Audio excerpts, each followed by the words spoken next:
విశాఖలో university paper leakage cinema benefit షోని విద్యార్థి కార్మిక యువజన సంఘాల నేతలు వీక్షించారు.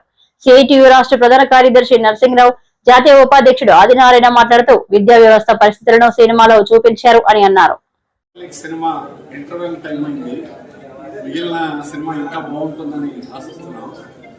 నారాయణమూర్తి గారు తీసినటువంటి సినిమా ఇది.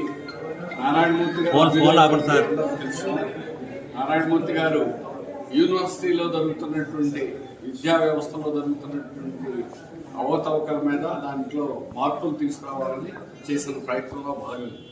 అందుకని ఈ ప్రయత్నం తప్పకుండా ఫలించాలని కోరుతున్నాం.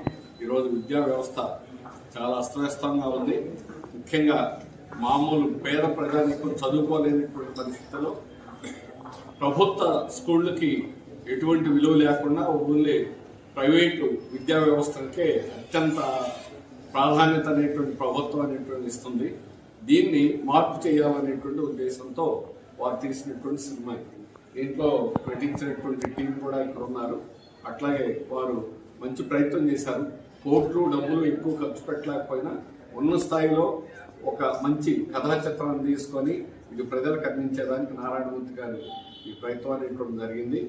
ఇది సమాజంలో ఒకప్పుడు సినిమాలే సమాజంలో పెద్ద మార్పులు తీసుకొచ్చేది, సమాజంలో మంచిని ప్రోత్సహించేది.